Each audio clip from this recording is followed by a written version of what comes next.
آپ کو پتہ ہے کنزر کو آپ میرے سے زیادہ جانتے ہیں، یہ مصدق کے معاملات سے بلکہ اس سے بہت پہلے لیٹن امریکہ میں جو شروع ہوا، بنانا ریپبلکس میں جو کچھ ہوا، اس سارے معاملے کو ذہن میں رکھتے ہوئے، آپ تاریخ کے اسٹوڈنٹ ہیں، آپ کو ان دوستوں کے ساتھ کچھ تھوڑی بہت گفت و شنید کرنی چاہیے. ایک لوک وارم، مجھے اجازت دیجیے یہ کہنے کی، کیونکہ بہرحال میں آپ کا ووٹر بھی تھا اور مجھے محسوس یہ ہوا کہ یہ ایک طرح سے فیلئر ہے آپ کی فارن پالیسی کا، کہ آپ کے پرسنل ریلیشن شپ ایسے ہونے چاہیے تھے کہ چائنا کو احتجاج کرنا چاہیے تھا کہ اس میں وہ آپ کا جو ایک نیریٹو تھا کہ بھئی یہ اس میں رجیم چینج کے شواہد موجود ہیں، چائنا نے ایسا کچھ نہیں کیا.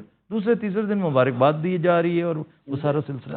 اصل میں آفتاب دیکھیں، پہلے تو یہ کلیئر ہو جائے کہ اگر میں نے اپنے ملک کی خودداری یا ساورنٹی کے اوپر میں نے سودا کرنا تھا تو اس سے بہتر ہے کہ میں نہ ہی وزیر اعظم رہوں.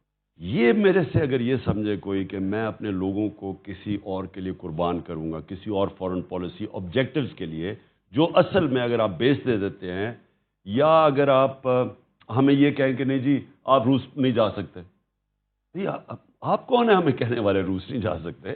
ہندوستان ان کا اسٹریٹجک ایلا ہے، وہ روس سے تیل بھی لے لے، وہ ہتھیار بھی لے لے، اور وہ آپ کا اکنامک پارٹنر بھی بن جائے اور پولیٹیکل پارٹنر بھی بن جائے، تو ہمیں وہ کہیں کہ نہیں جی آپ روس نہیں جا سکتے، چائنا کی آپ کی ریلیشن شپ زیادہ قریب ہو گئی. یہاں لائن ڈرا کرنی پڑتی ہے کہ آپ کھڑے ہوتے ہیں کہ نہیں مجھے 22 کروڑ پاکستانیوں نے الیکٹ کیا تھا، میری ذمہ داری میرے 22 کروڑ پاکستانی ہیں، پھر میں باقی چیزوں کا سوچوں گا. میری ہمیشہ یہ سوچ ہے کہ ایک ملک جب اٹھتا ہے خودداری سے اٹھتا ہے، قومی غیرت سے وہ ملک اٹھتا ہے. کبھی بھی جوتے پالش کر کے کوئی قوم آج تک اوپر نہیں اٹھا. خان صاحب اس معیشت کے ساتھ کیسی خودداری، کیسی غیرت، یہ سارے تو کلیشز لگتے ہیں. آپ انڈیا کی مثال دے رہے ہیں، انڈیا کی معیشت دیکھیے آج کہاں پہنچی ہوئی ہے.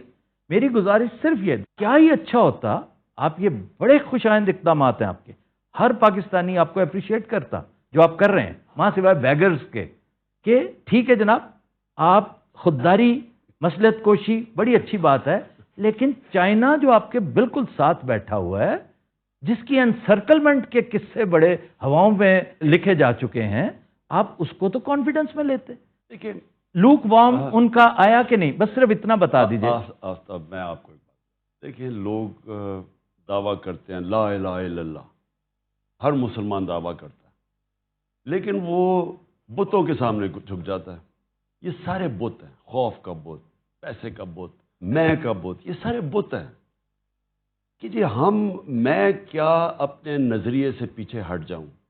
میرا دل ہی نہیں مانتا کہ میں کسی کی غلامی کروں. میرا ہمیشہ پلان یہ تھا کہ ہم نے اب اپنے پیر پہ کھڑا ہونا ہے. ساری پالیسیز میں نے کی بیٹھ کے، اور مجھے خیر تھوڑا دیر لگی سمجھنے کے لیے، کیونکہ پہلی دفعہ گورنمنٹ میں آئے تھے، اتنے بڑے کرائسس تھے، لیکن میں یہ کلیئر تھا اپنے ذہن میں کہ میں نے اس ملک کی آمدنی میں اضافہ کر کے، حالانکہ ہم آئی ایم ایف کے پروگرام میں تھے، ہم نے اپنی گروتھ ریٹ بڑھا کے، اپنی آمدنی بڑھا کے، اپنے ٹیکسیشن بڑھا کے، اور ڈالرز ملک میں زیادہ لا کے، شروع میں اوورسیز پاکستانی جس طرح انہوں نے ریمیٹنسز، اور پھر اپنی ایکسپورٹس بڑھا کے، یہی طریقہ تھا اپنے ملک کو پیر پہ کھڑا کرنے کا. میں یہ ہمیشہ یہ بھی سمجھتا تھا کہ اگر ہم کسی اور کی جنگ میں شرکت کریں، یہ ہماری ترقی رک جاتی ہے. یعنی آپ ترقی نہیں کر سکتے. آپ جب وار آن ٹیرر تھی، یا کرکٹ ٹیمز ہی نہیں آتی تھی، چھوڑیں کہ انویسٹر آنے پاکستان میں، پاکستان کو انہوں نے کہا most dangerous place in the world. یعنی ہم نے ان کی جنگ میں شرکت کر کے اپنا ملک کا تباہی کر کے رکھ دی. اور کیا ملا اینڈ میں پھر یہ کہتا ہوں، لیکن اپنی قوم سے پوچھتا ملا کیا ہمیں اسے؟ اور جھاڑے ڈو مور کا انہوں نے ذلیل کیا کہ جی یہ دوگلے ہیں، یہ ہیں. یعنی مجھے بحیثیت پاکستانی اتنی شرمندگی ہوئی. تو میں اینڈ میں یہ بات کہتا ہوں، میرے دل میں یہ بات ہے کہ آپ کمپرومائز کرتے رہیں ایک لمٹ تک. جدھر آپ یہ سمجھتے ہیں کہ آپ کا ضمیر ہی نہیں مانتا، میرا تو ایمان ہی نہیں مانتا کہ میں جا کے جی اس طرح کھڑا ہو جاؤں ان کے سامنے. ہندوستان کھڑا ان کے سامنے. ہاں ہمارے اس وقت اکنامک سچویشن فریجائل ہے ہمارے زمانے میں. اب تو انہوں نے بیڑا غرق کر دیا نا. اب تو خیر اور بات ہے نا. ہمارے زمانے میں میں نے نیوٹرلز کو سمجھایا بھی تھا کہ یہ بڑی مشکلوں سے ہم نے اکانومی سنبھالی ہوئی ہے، کیونکہ ایک کرونا آ گیا، کرونا کے آفٹر افیکٹس آ گئے، کموڈٹی سپر سائیکل آ گیا، انرجی کی قیمتیں بڑھ گئیں، ہمارے پاس فورن ایکسچینج کے ریزروز کم تھے. تو بڑی مشکلوں سے ہم نیویگیٹ کر رہے تھے اس میں سے. تو میں نے جب مجھے پتہ چلا سازش ہو رہی ہے, میں نے نیوٹرلز کو سمجھایا, شوکت ترین کو بھی بھیجا سمجھاؤ کہ دیکھیں اگر اس وقت آپ نے یہ سازش کو کامیاب ہونے دیا تو یہ سارا بکھر جائے گا. یہ بڑی مشکلوں سے ایک مارکیٹ کا آج کانفیڈنس ہے, اگر آپ نے ہلایا تو یہ سنبھال آپ نہیں سمجھیں گے. میں نے یہ ایگزیکٹلی میں نے کہا ٹیل سپن میں چلی جائے گی آپ کی اکانومی, کیونکہ ہمارے پاس اتنے ریزروز نہیں ہیں. جو آپ نے ہندوستان کی بات کی, ہندوستان کے پاس ریزروز ہیں, لیکن میں پھر بھی یہ سمجھتا ہوں کہ امریکہ سے میں جانتا ہوں ان سے کیسے بات کرنی ہے, میں ان کی سمجھتا ہوں سائیکی. امریکہ کبھی بھی جب وہ سمجھتا ہے نا کہ اپنے کوئی نیشنلزم اپنے انٹرسٹ کے لیے کھڑا ہے, وہ ریسپیکٹ کرتے ہیں. جی. جب آپ ان کے پیر میں گرتے ہیں, جس طرح یہ چیری بلاسم گرا ہوا ہے. ٹرمپ نے آپ کی بڑی عزت کی. میری بالکل ٹرمپ سے بالکل ٹھیک, اور اتنی عزت دی جو پروٹوکول دیا مجھے اس نے. آنے والے دنوں میں اگر آپ پھر سے پرائم منسٹر ہوتے ہیں, پرائم منسٹر صاحب میں قطع کلامی کر رہا ہوں, یہ بتائیے کہ امریکہ کے ساتھ آپ کس طرح کے تعلقات فورسی کرتے ہیں؟ دیکھیں, امریکہ سے ہمیں ہمیشہ اچھے تعلقات رکھنے, وہ اس لیے رکھنے چاہیے کہ امریکہ ایک ورلڈ پاور, ہم سب سے زیادہ ایکسپورٹ کرتے. ہمارے جو سب سے امیر پاکستانی ہیں وہ امریکہ میں بیٹھے ہوئے ہیں, جو اوورسیز امریکہ کی جو پاکستانی کمیونٹی ہے وہ سب سے امیر کمیونٹی ہے پاکستانی. ٹرو. تو ہمیں تو ہمیشہ, لیکن دیکھیں اچھے تعلقات اور غلامی میں بڑا فرق. جی. جو وہ میرے سے چاہ رہے تھے نا, وہ غلامی چاہ رہے تھے کہ آپ روس نہ جائیں, آپ جی یہاں بیسز دے دیں. میں اس چیز کے لیے, آپ کو یقین تھا کہ جنگ نہیں ہوگی یوکرائن میں؟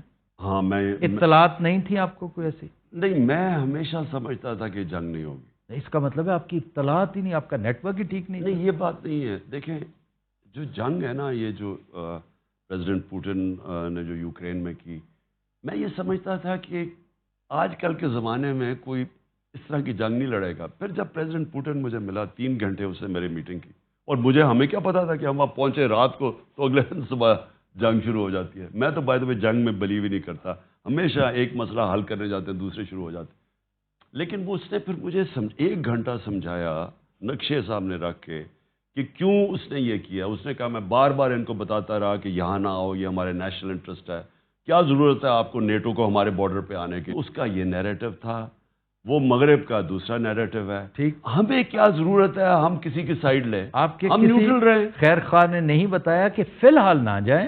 اصل میں وہ سارے اسٹیک ہولڈر سے ہم بات کر کے گئے تھے, بلکہ میں نے صبح نیوٹرلز کو بھی کال کیا تھا جانے سے پہلے, اور انہوں نے کہا ہم سب نے ڈسکس کیا ہے, یہ ٹھیک ٹائم ہے جانے کا, اب کینسل نہیں کر سکتے.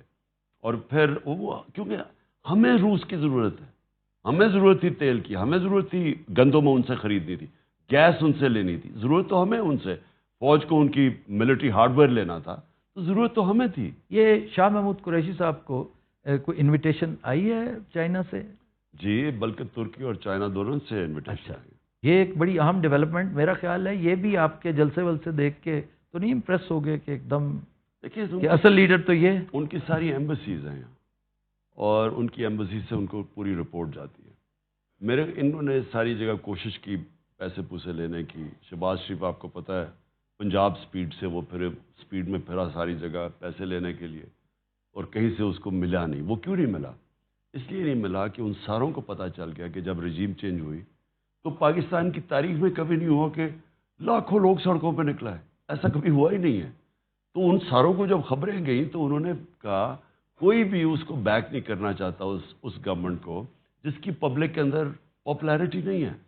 تو یہ بہت بڑی, وہ باہر کی دنیا بھی دیکھتی ہے, اور ان کو پھر لگ رہا ہے کہ کوئی عارضی سیٹ اپ ہے. آپ کا ووٹر خان صاحب وہ آپ پر جان نچھاور کرتا ہے, آپ سے بڑی محبت کرتا ہے, لیکن جس انقلاب کی آپ بات کرتے ہیں یہ کہا یہ جاتا ہے کہ وہ اس کے لیے تیار نہیں ہے, وہ اس کی قیمت ہے, کیونکہ انقلاب ایک بڑی خطرناک چیز ہے. تبدیلی, ایوولوشن, ریولوشن, یہ مختلف چیزیں ہیں. آپ انقلاب مانگتے ہیں, قوم انقلاب کے لیے تیار نہیں. دیکھیں کتنی مہنگائی ہوگی, کس قدر ذلت اور رسوائی ہوگی, لیکن کیا آپ ہی کال دیں گے تو یہ باہر آئیں گے؟ اگر انہیں تبدیلی, چینج, عزت, انقلاب چاہیے ہوتا تو آپ کی کال کی محتاجی نہیں ہونی چاہیے تھی. آفتاب کل میں نے کال دی ہوئی ہے, وہ تو آپ نے دی نا, سارے پاکستانیوں کو. یہ آئیں گے باہر, اس میں کوئی شک نہیں. اتنی زیادہ مہنگائی کر یہ خود کیوں نہیں نکلتے؟ مجھے میں کیوں میں ساروں کو کہہ رہا ہوں نکلے. میں کیوں کہہ رہا ہوں پہلے میں یہ واضح کر دوں. انہوں نے بار بار ہمارے 3.5 سال میں کہا کہ جی مہنگائی میں لوگ تباہ ہو گئے, مہنگائی اتنی ہو گئی. ہم ان کو کہتے بھی رہے کہ کرونا کے بعد سپر سائیکل آ گیا, دنیا میں قیمتیں بڑھ گئی ہیں, عالمی مہنگائی ہے. ہمیں کہے جی آپ نے 4 روپے پٹرول کی قیمت بڑھا دی, وہ شور میں جائے. وہ بلاول صاحب اس نے پوری مہنگائی مارچ کر دی. وہ اور بات ہے کہ وہ لوگوں کو یاد ہے کام پہ ٹانگنے والی مارچ, اور وہ روپیہ خرچ کر دیا اس نے یہاں پہنچانے کے لیے کہ جی وہ مہنگائی ہوگی بہت. تو ان کا سارا جو وجہ تھی یہ سازش کی جو انہوں نے پبلکلی ڈکلیئر کی وہ مہنگائی تھی کہ بہت مہنگائی کر دی. ٹھیک جی, انہوں نے جو منہ کھولتا فضل الرحمان لانگ مارچ آئے تو وہ پہنچ گیا مہنگائی ہے, یہ کہتے ہیں مہنگائی ہے. تو اب جب ان کو حکومت ملی تو انہوں نے تو 2 مہینے میں وہ مہنگائی کر دی جو ہم نے 3.5 سال میں نہیں کی. تو بیچارے پھنس گئے. ہم نے 50 روپے ڈیزل بڑھایا تھا اپنے 3.5 سال میں, اور ہم نے 55 روپے پٹرول بڑھایا تھا. انہوں نے 85 روپے پٹرول بڑھا دیا اور 110 روپے ڈیزل بڑھا دی. اتنی مہنگائی 2 مہینے سے کم میں کبھی ہوئی نہیں پاکستان کی تاریخ میں. بجلی تقریباً دگنی کر دی, کوئی شک نہیں, سب کو پتہ. اچھا, اور ساری چیزیں مہنگی ہو گئی. تو سوال اس کا یہ ہے کہ اگر آپ مہنگائی روکنے کے لیے آ رہے تھے اور آپ نے یہ سازش, بیرونی سازش میں حصہ لے کے گورنمنٹ کو گرایا ہے, درست, تو اب مہنگائی آسمانوں پہ پہنچ گئی ہے. کون ذمہ دار ہے اس کا؟ اچھا, کہتے ذمہ دار ہم ہیں, مجھے کہتے ہیں میں ذمہ دار ہوں. میں ان سے سوال پوچھتا ہوں کہ اگر میں ذمہ دار تھا تو آپ کو ضرورت کیا پڑی تھی گورنمنٹ گرانے کی؟ مجھے پھر ذمہ داری اٹھانے دیتے. یعنی اگر یہ مہنگائی ہو رہی تھی, میں بیٹھا ہوا تھا, وہ ڈر گئے تھے نا کہ آپ کہیں مزید نیچے نہ لے جائیں اسے. ان کا خیال تھا کہ شہباز شریف, یہ دیکھیں یہاں بھی سوچ کی غلطی ہو جاتی ہے. شہباز شریف کا امپریشن تو خان صاحب یہی تھا, شہباز اسپیڈ, کہ he will deliver. Unfortunately he could not. دیکھیں انہوں نے کہا کہ یہ بارودی سرنگیں میں چھوڑ گیا ہوں, تو میں نے تو اگر میں یہ تھا تو میں اسٹیبلشمنٹ کو کیوں کہتا کہ اگر تم نے گورنمنٹ اس وقت ہٹائی یہ سازش کے تحت جو ہو رہی ہے ہمارے خلاف, اور نیوٹرل رہ گئے اور گورنمنٹ چلی گئی, تو یہ بکھر جائے گا, یہ اکانومی نہیں سنبھالی جائے گی. تو میں اسے کیوں بتا رہا تھا اگر مجھے اس لیے کہ مجھے ملک کا فکر تھی, نہیں تو مجھے کہنا چاہیے تھا کہ ٹھیک ہے آنے دو ان کو. ایک تو میں یہ کہنا چاہتا ہوں کہ یہ مجھے پتا تھا کہ بڑی مشکلوں سے ہم سنبھال رہے ہیں, اور مجھے پتا تھا ان سے نہیں سنبھلنی, کیونکہ شہباز شریف کی جو ساری ڈیولپمنٹ ہوئی ہے نا وہ صرف اشتہاروں میں ہوتی ہے. اشتہار اٹھاتے تھے تو ادھر ایک طرف نواز کی تصویر, ایک طرف شہباز کی. 50 ارب روپے کے اشتہار دے دیے کہ یہ کر دیے, وہ کر دیے, وہ کر دیے. تو وہ آج قوم کے سامنے, میں اللہ کا شکر ادا کرتا ہوں, وہ سچ کا خدا ہے, الحق ہے, اس نے سب کے سامنے لے آیا کہ جس وہ 7 بجے صبح اٹھ کے کام پہ پہنچ جاتا ہے شہباز شریف. اب وہ 7 بجے اٹھ کے کام پہ پہنچنے سے اگر ملک ٹھیک ہو جاتا تو بسم اللہ 7 بجے اٹھ جاتا. میرا مالی 6 بجے اٹھتا, صبح شروع ہو جاتا ہے کام کرنے. اگر یہی کرائیٹیرین ہے کہ اس نے ملک ٹھیک کرنا تھا, آج سارے اکنامک انڈیکیٹرز, آج پاکستان کی موڈیز نے ہمیں ڈاؤن گریڈ کر دیا نیگیٹو پہ. آج وابڈا جس پہ ساری ہماری ڈیمز کے پروجیکٹ ڈپینڈ کر رہے ہیں, وابڈا جس کو انٹرنیشنل لونز مل رہے تھے, اس کی کریڈٹ ریٹنگ ڈاؤن گریڈ ہو گئی ہے مائنس, جس کا مطلب اس کو لونز نہیں ملیں گے, جس کا مطلب ہمارا جو 50 سال کے بعد ہم ڈیمز بنا رہے تھے وہ پروجیکٹ خطرے میں چلا گیا. آج جو ہماری انفلیشن ہے, جو مہنگائی ہے, وہ جب لیٹسٹ فگر آئی ہیں یہ تقریباً 30% پہ پہنچ گئی ہے. اور پھر 30% کا مطلب کہ تقریباً لوگوں کی سب چیزیں دگنی ہونے والی ہیں. اور ابھی جو روپیہ گرا ہے 30 روپے ڈالر مہنگا ہوا ہے, یعنی روپیہ 30 روپے ڈالر کے بنسبت گرا ہے. اس کا کیا مطلب ہے؟ اس کا مطلب ہے کہ ابھی مزید اور طوفان آنے والا ہے مہنگائی کا, کیونکہ جیسے جیسے یہ اس کا افیکٹ جائے گا ڈیویلویشن کا, تو ساری چیزیں جو ہم باہر سے لیتے ہیں وہ اور مہنگی ہو جائیں گی.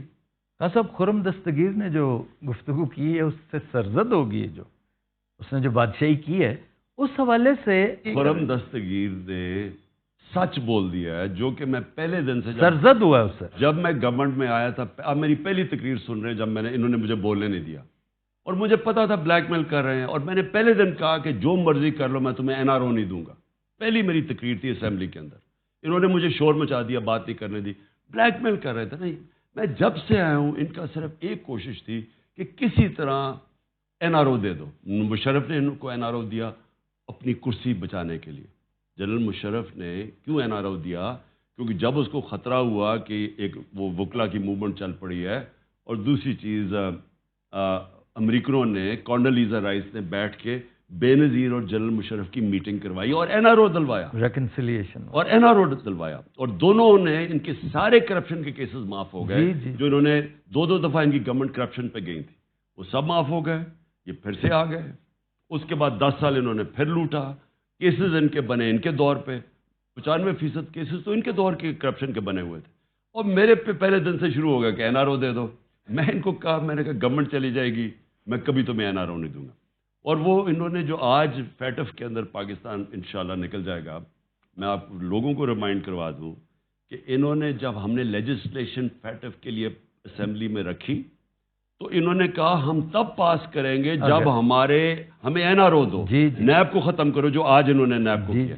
انہوں نے تب مجھے بلیک میل کرنے کی کوشش کی، میں تب بھی اڑ گیا، میں کہا جو بھی کرو گے میں نے تمہیں این آر او نہیں دینا، کیونکہ یہ ملک سے غداری ہے۔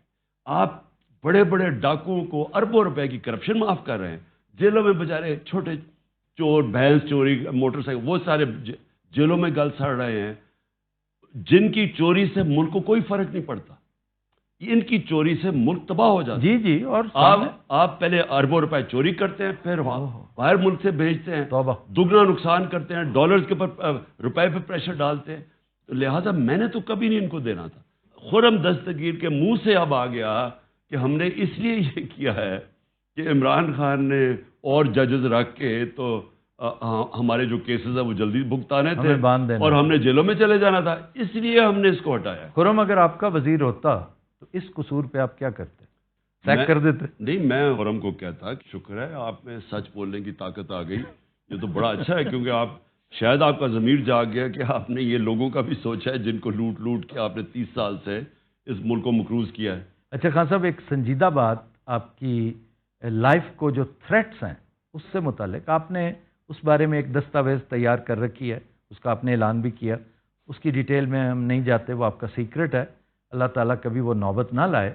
لیکن جوں یہ معاملات بڑھتے چلے جا رہے ہیں، بات بھی گمبھیر ہوتی چلی جا رہی ہے، کیونکہ آپ کی اسٹرینتھ میں اضافہ ہو رہا ہے، آپ کی اسٹرینتھ میں اضافہ ہوگا تو تھریٹ میں بھی اضافہ ہوگا، تو آپ نے کوئی میجرز ایسے لیے؟ کیونکہ میں نے دیکھا ہے، میں ایک زمانے میں کرائم رپورٹر بھی ہوتا تھا، میں ان چیزوں کو بہت غور سے دیکھا کرتا تھا کہ آپ ویسٹ بھی نہیں پہنتے، ہمیشہ نہیں پہنتے، کبھی کبھی پہنتے ہیں، نظر آ رہی ہوتی ہے، ہونا یہ چاہیے کہ آپ کی نظر ہی نہ آئے۔ نمبر 2، آپ موٹاپا نظر آ رہا ہوگا، پہنتا نہیں ہوں۔ اچھا، نہیں، آپ کو پہننی چاہیے، آپ شیشے کا استعمال نہیں کرتے، شیلڈ کا، وہ بھی آپ کو کرنا چاہیے۔ تو میں یہ بلکہ پوچھ رہا ہوں، یوں سمجھ لیجئے انڈائریکٹلی آپ کا سیکیورٹی آڈٹ ہو رہا ہے کہ آپ کا وہ جو بنکر نما آپ کا ایک ٹریلر ہے وہ بھی بام پروف ہونا چاہیے۔ اور کیونکہ خان صاحب جو آپ کے ارد گرد لوگ ہیں، آپ کے چاہنے والے، آپ کے اوپر فدا ہیں، وہ فدائین بیچارے، ان کا کیا قصور ہے؟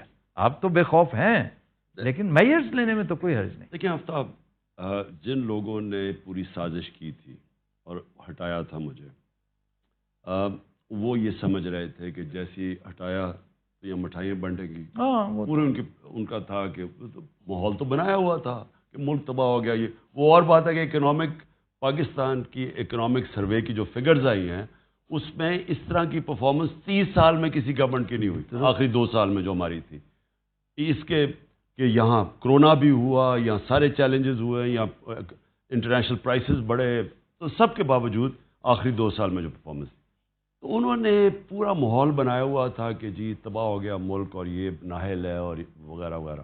وہ یہ سمجھ رہے تھے کہ جیسی میں مجھے ہٹائیں گے تو یہاں مٹھائیاں بانٹیں گے۔ جب بھی ان کی گورنمنٹ جاتی ہے، بے نظیر اور نواز کی جو 90s میں اور اب بھی، تو لوگ خوشیاں مناتے ہیں۔ جب پبلک نکل آئی اور پبلک انہوں نے دیکھا کہ پبلک ساتھ کھڑی ہے، پھر جلسے، تاریخی جلسے ہوئے، پبلک آ گئی اس میں، تو تب ایک پلان بنا بی، اور مجھے پتہ چل گیا، وہ بند کمرے میں فیصلہ کیا گیا کہ اب اس کو فارغ کیا جائے۔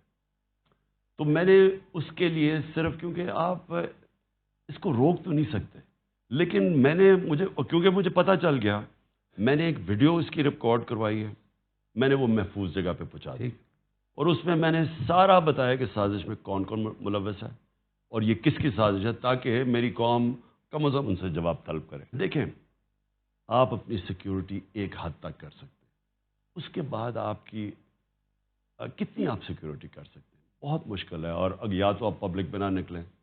ابھی ہمارے الیکشنز ہو رہے ہیں, ہم نے یہ بائی الیکشنز ہیں پنجاب میں, اس میں شرکت کروں گا, اور پبلک میں تو نکلنا پڑتا ہے. ایک حد تک آپ پوری کوشش کرتے ہیں اپنے آپ کو سیکیور کرنے کی.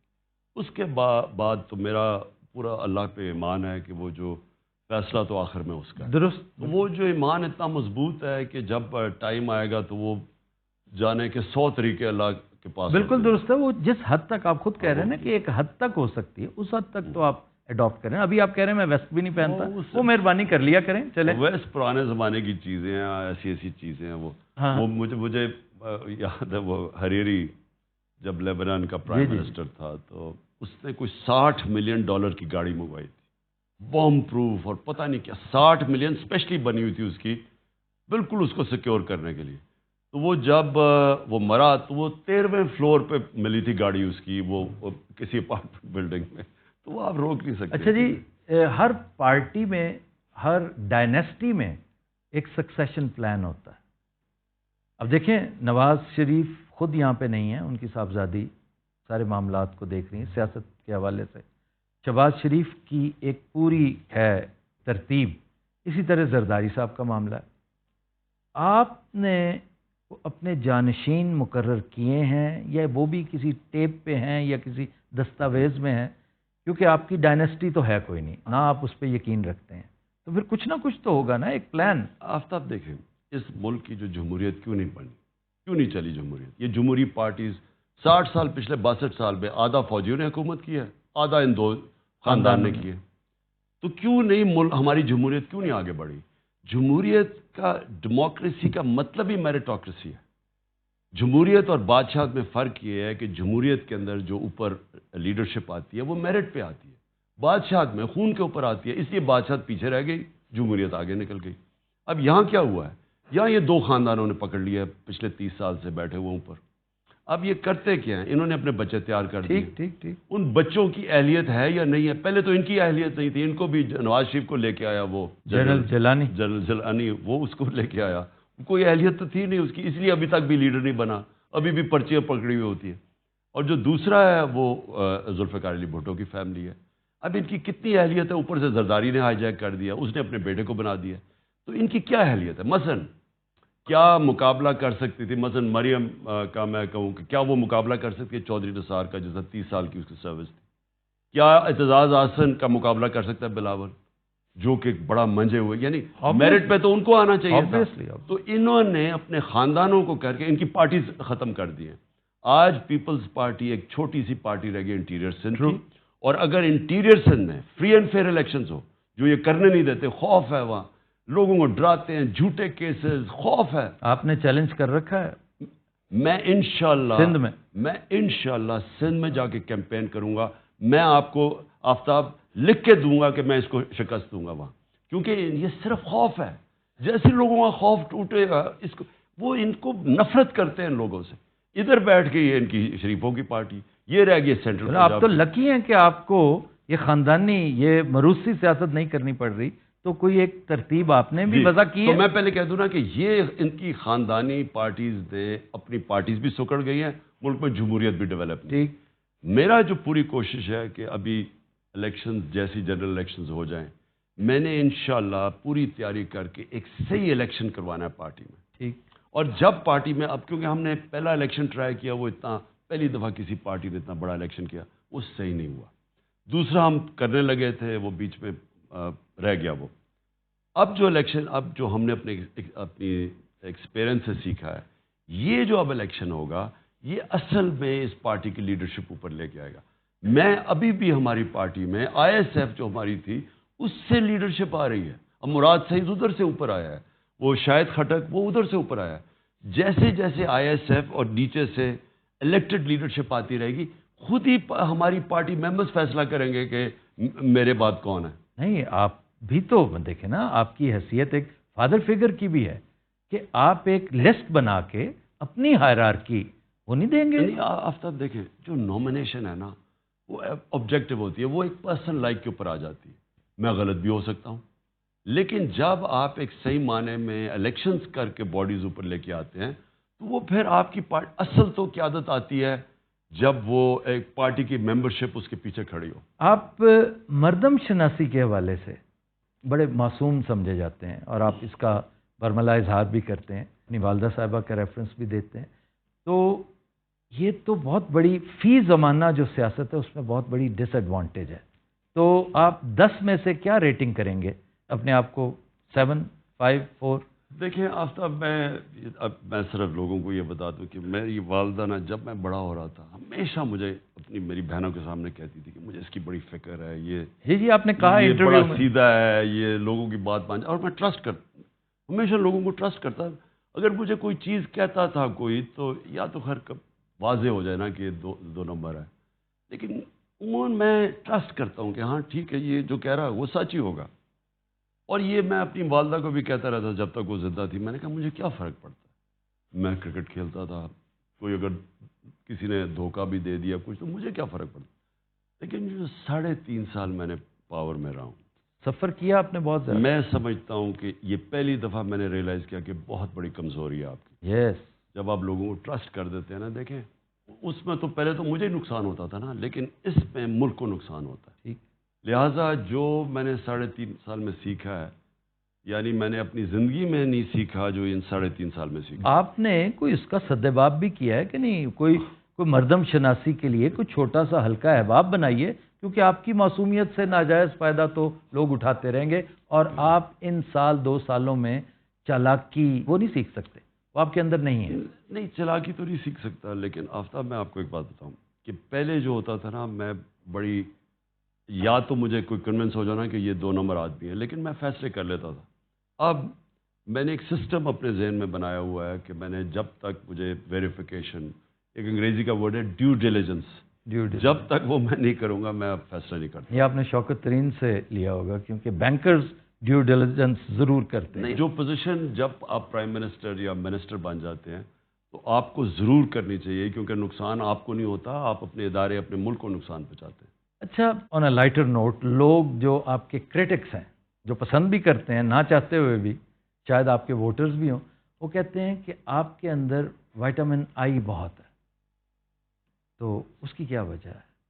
اس کا مطلب کیا ہے؟ اس کا مطلب کیا تکبر ہے؟ جی, کیا آپ مطلب ہے کہ اپنے آپ کو ہمیشہ, جیسے پہلے کہا جاتا تھا کہ جس میں اب میں واضح تبدیلی دیکھ رہا ہوں, میں خود کہا کرتا تھا کہ خان صاحب میں وہ جو ایک ڈیوائن رائٹ والی بات ہے نا, کہ وہ کہتے ہیں نہیں جناب, میں اگر بہت اعلیٰ کرکٹر ہوں یہ میرا ڈیوائن رائٹ تھا, میں اگر شہزادہ ہوں کرکٹ کا یہ میرا ڈیوائن رائٹ تھا, میں اگر سب سے زیادہ پاپولر پالیٹیشین اور پرائم منسٹر ہوں یہ میرا ڈیوائن رائٹ ہے. تو اس لیے آپ کے بارے میں لوگ کہتے ہیں کہ آپ آئی ایم دا ون, تو وہ زیادہ آپ کے ہاں. آفتاب میں آپ کو بتاؤں, یہ آئی کس میں آتا ہے؟ یہ ایکچولی ڈیوائن رائٹ والوں پہ آتا ہے, کہ جو سمجھتے ہیں کہ میں جی کیونکہ میں نواز شریف کی بیٹی ہوں تو میرا ڈیوائن رائٹ ہے, اور میں اپنے آپ کو سمجھتی ہوں کہ مجھے کسی کی ضرورت ہے مجھے پوچھنے کے لیے کہ پیسے کدھر سے آئے, کیونکہ میرا تو ڈیوائن رائٹ ہے. یا وہ بلاول, اس نے کہا کہ اگر نیب نے کسی چیز پہ بلایا, کہتا کہ اگر مجھے نیب بلائے گی تو میں یہ کر دوں گا. یہ ڈیوائن رائٹ ہے. جو آدمی اپنے پیر پہ اسٹرگل کر کے پہنچتا ہے وہ کبھی یہ نہیں کہتا ڈیوائن رائٹ ہے. جو بھی اسٹرگل کر کے, مثلا آپ نے اگر ملک میں اپنے ملک کے ٹاپ کھلاڑی یا ٹاپ 11 کھلاڑیوں میں آنا ہے تو اس کا ایک بڑا لمبا پروسیس ہے اسٹرگل کرنے کا. اس میں ماریں کھاتے ہیں, گرتے ہیں, چڑھتے ہیں. وہ جب ادھر آپ پہنچتے ہیں پھر وہ اپنے آپ کو وہاں رکھنا وہ سارا اسٹرگل ہے. پھر ایک ہاسپٹل یا شروع کیا کینسر ہاسپٹل, اور اب نمل یونیورسٹی, القادر یونیورسٹی ہے, یعنی 2 یونیورسٹیز شروع, اب دوسری شروع ہے. یہ ایک بہت بڑی اسٹرگل ہے. اور پھر پالیٹکس کے اندر 2 پارٹی سسٹم میں 0 سے شروع کر کے 14 سال مذاق اڑنا پالیٹکس میں, وہ ایک بہت بڑی اسٹرگل ہے. تو جو اسٹرگل کرتا ہے نا وہ کبھی ڈیوائن رائٹ نہیں سمجھتا, کیونکہ آپ کی اونچ نیچ ہوتی ہے نا. اسٹرگل آپ جب کرتے ہیں تو وہ ایسے نہیں, آپ کبھی گرتے ہیں پھر اوپر جاتے ہیں پھر گرتے ہیں. تو جو نیچ ہوتی ہے نا جب آپ گرتے ہیں وہ آپ کو ایک بڑا زبردست ایجوکیشن دیتی. اصل زندگی میں نے جب سیکھا ہے مشکل وقت میں سکھایا, جب آپ برا وقت ہو. تو اگر میں آپ مجھے یہ کہنا کہ آئی ہوتا نہیں ہے, اور پھر ایک اور اس کے اوپر چلے جائیں, تکبر جو ہوتا ہے, تکبر اصل میں آئے ہوتا ہے تکبر کہ میں کچھ ہوں. تکبر وہ آدمی جس میں اللہ میں ایمان ہوتا ہے نا، اس میں تکبر آ ہی نہیں سکتا. کیونکہ وہ یہ جب آپ کہتے ہیں نا میں نے یہ کیا، اس کا مطلب آپ نے اللہ کا جو رائٹ ہے وہ ڈینائی کر دیا. میں نے جتنی زندگی میں مارے کھائی ہیں، کسی نے، میں آپ کو یقین دلاتا ہوں، کسی نے اتنی دفعہ گرا نہیں ہے جتنا میں گرا ہوں. اونچ سے نیچے آتا تھا پھر وہ کھڑا ہوتا. تو اس میں جو سب سے بڑا سبق میں نے سیکھا کہ کوشش انسان کی، کامیابی اللہ دیتا ہے. آپ جو مرضی کر لیں، آپ محنت جتنی مرضی کر لیں، جب تک اوپر والے کا حکم نہیں آپ کامیاب نہیں ہوتے. تھوڑا سا اسٹریٹجک کوشچن، جتنی پاپولیرٹی اللہ تعالیٰ نے آپ کو عطا کی ہے، جس طرح نظر آ رہا ہے، میں نے اپنی آنکھوں سے، میں نے ذوالفقار علی بھٹو کی پوری مہم دیکھی ہوئی ہے. میں بہت چھوٹا تھا لیکن میرے والد چونکہ پیپلز پارٹی کے فاؤنڈنگ ممبرز میں سے ایک تھے، تو ہم نے غور سے دیکھا ہے یہ اس کو ایک طرح سے سرپاس کر گئی ہے آپ کی پاپولیرٹی. اور جو لوگوں کا بھی بیانیہ ہے نا کہ آپ کے ساتھ زیادتی ہوئی ہے، کچھ لوگ ایسے ہی خواہ آ کے کھڑے ہو گئے ہیں آپ کے ساتھ. تو آپ کو اتنا زیادہ تشکر اور سرشاری کی کیفیت جو اللہ تعالیٰ نے آپ کو عطا کر رکھی ہے، اس کے بعد میٹر کرتا ہے کہ آرمی چیف کوئی بھی ہو، جو مرضی آ جائے. کہ آپ یقین کریں، میرے کبھی ذہن میں بھی آرمی چیف نہیں آیا. میں نے تو کبھی سوچا ہی نہیں آرمی چیف کا. اب تو اکا ہی نہیں آنا چاہیے، کوئی بھی ہو. میں تو بات کر رہا ہوں جب میں پرائم منسٹر تھا، میں نے تو کبھی سوچا یہ سارا یہ جو وہ دستگیر وہ ہو جی نومبر میں آرمی چیف بٹھانا تھا، یہ وہ لوگ کرتے ہیں جو کنٹرول کرنا چاہتے ہیں، جو اداروں کو کنٹرول کرتے ہیں، جو فوج کو کنٹرول کرتے ہیں. جنرل فیض کو بہت ایسوسیٹ آپ کے ساتھ کیا جاتا تھا، وہ آپ کے ساتھ کوئی ضرورت سے زیادہ پیار محبت کا اظہار کرتے رہے، بعض لوگوں کو بدہضمی ہوتی تھی. آفتاب یہ فیکچولی غلط ہے. جنرل فیض تھا I S I chief. I S I chief کو ہوتا ہے پرائم منسٹر سے ڈائریکٹ ریلیشن شپ اس کی. میں تو اور کسی فوجی کو جانتا ہی نہیں تھا، میں تو کسی اور جنرل کو نہیں جانتا، میری تو ان سے انٹریکشن کسی سے نہیں ہے. بلکہ میرا تو یہ تھا کہ جنرل باجوہ کو میں نے کہا تھا کہ آپ مجھے ریکمینڈ کریں کیونکہ آپ کی فوج ہے، آپ جانتے ہیں. یہ جو خوف تھا مخالفین کو کہ جناب میں کوئی سفارش کر کے کوئی لاؤں، کیونکہ مجھے کوئی ڈر ہے کہ جی اگر آرمی چیف میرا نہ ہوا تو پتہ نہیں ملک کی یہ نواز شریف ٹائپ لوگوں کو فکر ہوتی ہے. انہوں نے کرپشن کی ہوتی ہے، ان کو ڈر سارا وقت ہوتا ہے کہ ان کے پیسے نہ پکڑے جائیں. ان کو ایک آرمی چیف چاہیے جو ان کی سارا وقت ساتھ کھڑا ہو، بلکہ وہ چاہتے ہیں جو فوج ہے وہ پنجاب پولیس بن جائے. میرا کبھی یہ ایشو نہیں، نہ میں نے کبھی جوڈیشری میں انٹرفیئر کیا، نہ میں نے کبھی کسی سے پولیس سے کوئی انتقامی کارروائی کروائی، نہ میں نے نیب میں انٹرفیئر کیا، نہ میں نے کوشش کی کہ کوئی بھی ایف آئی اے کے ذریعے جھوٹا کیس نہ ہو. صرف جو کہ کرپشن کے کیسز تھے بڑے بڑے ان کے اوپر. یہ جو کام ہے نا آپ جو پولیس کو غلط استعمال کر رہے ہیں، میرے اوپر کوئی 9 ایف آئی آرز ہیں، ہمارے لوگوں پہ ایف آئی آر، سندھ کے اندر جو ان کے خلاف کھڑا ہوتا ہے ایف آئی آر، میڈیا کے اوپر جو زور ہے، جو ٹک ٹاکرز کو ٹیلی فون کر کے دھمکیاں، جو سوشل میڈیا کے لوگوں کو دھمکیاں، یعنی جو ایف آئی اے سے جو جس طرح کا زور آ رہا ہے میڈیا کے اوپر، اینکرز کے اوپر، ہم نے تو یہ کبھی بھی نہیں کیا. یہ وہ لوگ کرتے ہیں جو پاور صرف لیتے ہیں ذاتی مقاصد کے لیے. ہم چاہتے ہیں کہ ملک کے ادارے تکڑے ہوں. تو یہ میرے کبھی ذہن میں بھی نہیں آیا آرمی چیف کا. میری جہاں تک تھوڑی بہت آبزرویشن تھی، آئی ایس آئی چیف کی تبدیلی سے پہلے تک میں نے باجوہ صاحب کو آپ کے لیے ہمیشہ کلمہ خیر کہتے ہی سنا، بڑی محبت کا اظہار کرتے دیکھا ہے. ان کی گفتگو میں، ان کے باڈی لینگویج میں کہیں کوئی انوائنس، گو کہ پنجاب میں جو کچھ چل رہا تھا، پنجاب کے معاملات خان صاحب تھے ایسے کہ ہوتا ہے ہر ایک کی پوری جو ہے نا سلطنت کے اندر ویک پوائنٹس ہوتے ہیں. اکبر کے بھی تھے، الیگزینڈر کے بھی تھے، پنجاب آپ کا بہت بڑا ویک پوائنٹ تھا. تو یہ یک آئی ایس آئی چیف کی تبدیلی نے پانسا پلٹ دیا تعلقات میں. نہیں ایکچولی مجھے کبھی سمجھ نہیں آئی کہ یہ ایشوز بنے کیا. یہ میں بعد میں سنتا ہوں کہ جی آپ کہہ دیتے جی ٹھیک ہے جس کو مرضی لیں، نو پرابلم. میں نے ہمیشہ یہ کہا، میں نے تو کبھی بھی یہ نہیں کہا کہ نہیں جی میں نے صرف یہ کہا کہ جو سردیاں ہیں میں تو پبلکلی کہہ بیٹھا تھا کہ سردیاں ہمارے ساتھ سب سے مشکل ہے. ایک ہی سازش کر رہے تھے، یہ ہمیں پتہ چل گیا تھا، یہ سارے جو کرپٹ لوگ ہیں ٹولہ یہ سازش کر رہے تھے، یہی این آر او کا چکر تھا سارا. اور دوسرا مجھے افغانستان کی فکر تھی کہ وہاں میں جون کی بات کر رہا ہوں کہ وہاں خون خرابہ ہونا تھا. جب امریکن میں جانا تھا وہ اور بات ہے کہ ان کی فوج سرنڈر کر گئی، نہیں تو وہاں فال آؤٹ ہونا تھا، اس کا ڈائریکٹ فال آؤٹ پاکستان میں تھا. تو میرا دوسرا تھا. اور ابھی بھی جو دہشت گردی ہوئی ہے ہمارے بڑے فوجیوں نے قربانی دی ہے یہ پچھلے 6 مہینے میں. تو میرا وہ ایشو تھا، میں صرف اس کو چاہ رہا تھا کہ سردیوں میں وہ جنرل فیض رہے.